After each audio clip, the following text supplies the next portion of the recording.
Baiklah, di sini saya akan menjelaskan tentang proses fermentasi tempoyak.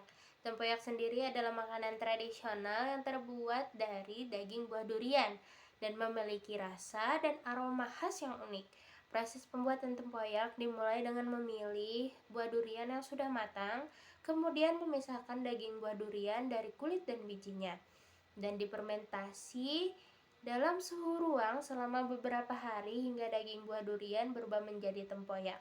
Fermentasi tempoyak melibatkan mikroorganisme alami yang terdapat pada durian dan lingkungan sekitar.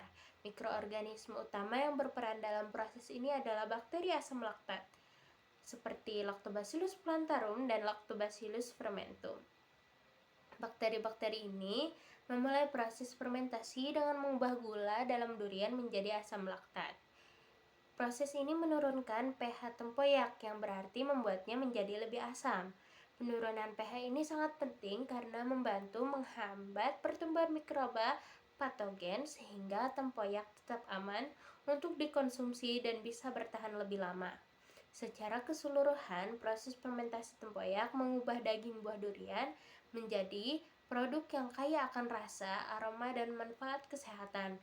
Dengan bantuan mikroorganisme alami, tempoyak tidak hanya memiliki rasa yang khas, tetapi juga memiliki daya tahan yang lebih lama dan aman untuk dikonsumsi. Poin kedua dari pembahasan kami tentang fermentasi tempoyak, yaitu ada peran enzim dalam proses fermentasi tempoyak. Enzim merupakan katalis biologis yang mempercepat reaksi kimia dalam sistem biologis, termasuk dalam proses fermentasi. Dalam fermentasi tempoyak, enzim bekerja secara sinergis dan mikroorganisme untuk mengubah komponen kimia dalam durian menjadi produk fermentasi yang memiliki cita rasa, aroma, tekstur yang khas. Enzim tersebut dapat berasal dari dua sumber utama. Yang pertama, enzim alami dari buah durian. Yang kedua, enzim yang dihasilkan oleh mikroorganisme.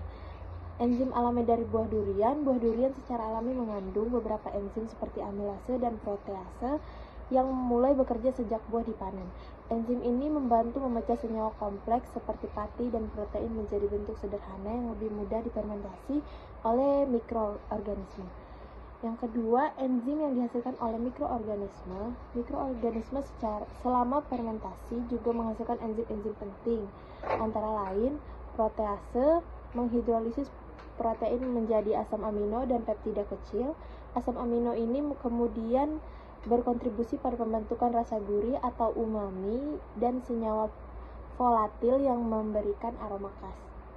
Yang kedua, amilase untuk memecah pati atau polisakarida menjadi gula sederhana seperti glukosa yang menjadi substrat utama dalam fermentasi oleh bakteri asam laktat.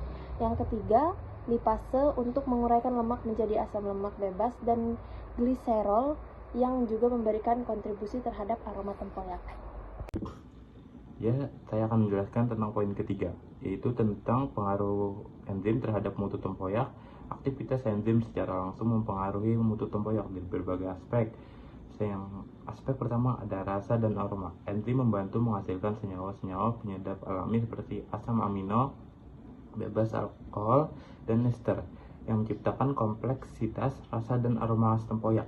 Yang kedua ada tekstur. Pemecahan senyawa kompleks oleh enzim menyebabkan pelunakan daging durian, menghasilkan tekstur lembut yang menjadi ciri khas tempoyak. Yang ketiga ada keamanan dan daya simpan. Asam yang dihasilkan dari fermentasi karbohidrat atau berkat kerja enzim membantu menurunkan pH tempoyak sehingga menciptakan lingkungan yang tidak menguntungkan bagi mikroorganisme pembusuk. Sekian dari saya, terima kasih. Arah pengembangan pemanfaatan enzim.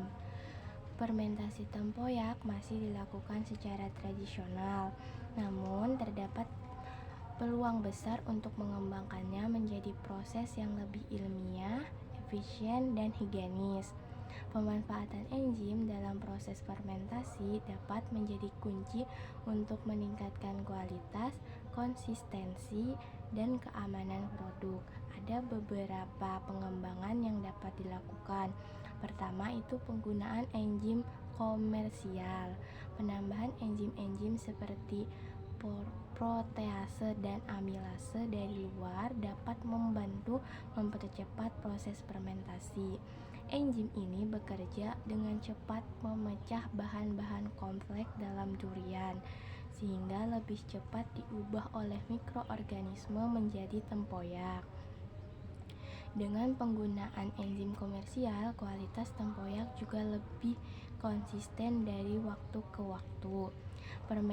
Kedua, fermentasi terkontrol starter kultur adalah mikroorganisme yang sengaja ditambah untuk mengawali proses fermentasi.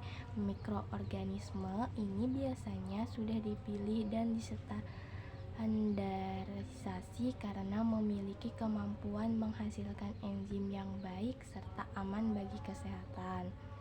Dengan menggunakan starter kultur, mutu tempoyak bisa dikontrol lebih baik, mengurangi risiko kontaminasi, serta meningkatkan keamanan produk secara mikrobiologis.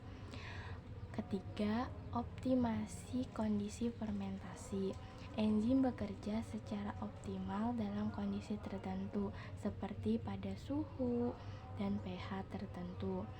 Oleh karena itu, pengaturan kondisi seperti suhu, pH, dan lama fermentasi sangat penting untuk mengoptimalkan kerja enzim dan aktivitas mikroorganisme dalam fermentasi. Dengan teknik ini, proses fermentasi bisa lebih cepat, efisien, dan menghasilkan produk dengan rasa serta aroma yang baik. Terima kasih. Di sini akan membahas tentang poin kelima, tentang tantangan dan peluang dalam produksi tempoyak.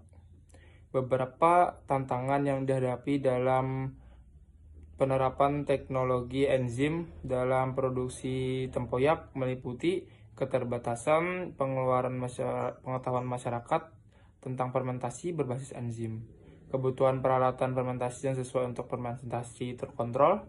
Namun demikian, peluang untuk mengembangkan produk tempoyak sebagai pangan fungsional bernilai tinggi cukup besar, terutama jika dikaitkan dengan tren makanan fermentasi sehat dan potensi ekspor untuk produk lokal berbasis durian. Terima kasih.